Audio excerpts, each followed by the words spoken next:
सोचो, आजाद भारत के पूरे इतिहास में सुप्रीम कोर्ट ने राष्ट्रपति को कभी नहीं दी, लेकिन आज यही हुआ है। चलो समझते हैं हंगामा किस बात का है। कुछ दिन पहले मैंने तमिलनाडु के एक स्टैंड ऑफ के बारे में वीडियो बनाई थी। विधानसभा ने लगभग 10 बिल पास किए, लेकिन ट्विस्ट ये है, राज्यपाल बस उन पर बैठे रहे, साइन नहीं किया, वापस नहीं भेजा, बस रखे रहे। इसे पॉकेट वीटो कहते हैं। राज्य फंस गया तो तमिलनाडु सरकार सुप्रीम कोर्ट पहुंच गई और फिर बूम, सुप्रीम कोर्ट ने ऐतिहासिक फैसला सुनाया।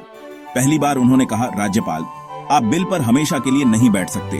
और यह है बड़ी बात के पास भी अब 3 महीने की डेडलाइन है राज्यपाल द्वारा भेजे गए किसी भी बिल पर एक्शन लेने के लिए।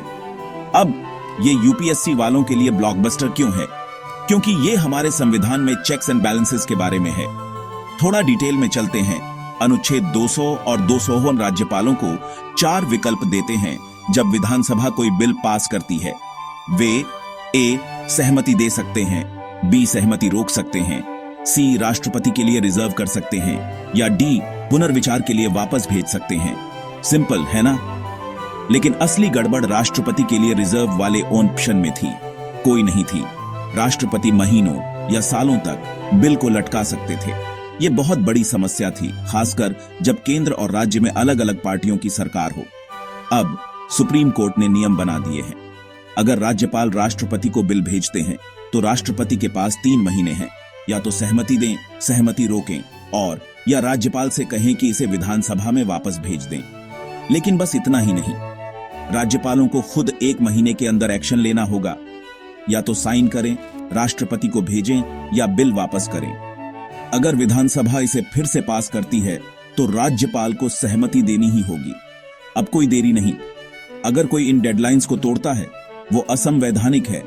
सुप्रीम कोर्ट कहता है कि आप कोर्ट में चुनौती दे सकते हैं। और याद रखें, अनुच्छेद 173 के तहत राष्ट्रपति मंत्री परिषद की सलाह पर काम करते हैं, इसलिए सरकार जो होता है उसके लिए है। यह सब शुरू कैसे हुआ? तमिलनाडु के राज्यपाल उन बिल्स पर बैठे थे, इसलिए सुप्रीम कोर्ट ने दखल दिया। फैसले के बाद राज्य सरकार ने राष्ट्रपति के हस्ताक्षर का इंतजार किए बिना ही बिल्स को कानून बना दिया। ये विवादास्पद है और प्रोटोकॉल पर सवाल उठाता है। सार ये है, ये फैसला संघवाद और राज्य की स्वायत्तता की जीत है। ये केंद्र को देरी को हथियार की तरह इस्तेमाल करने से रोकता है और कोऑपरेटिव फेडरलिज्म को मजबूत करता है। हाँ, कुछ लोग इसे न्यायिक अतिक्रमण कहते हैं। उनका कहना है कि कोर्ट को कार्यपालिका के काम में दखल नहीं देना चाहिए, लेकिन समर्थक कहते हैं कि ये निर्णय लेने में आने वाली पैरालिसिस को खत्म करता है। तो यूपीएससी वालों, आप क्या सोचते हैं?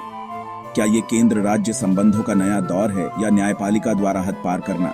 नीचे अपने विचार बताएं। और जाने से पहले एक सवाल, ये नई डेडलाइन कौन से संवैधानिक सिद्धांत को मजबूत करती है? बताइए। अगले वीडियो में मिलते हैं।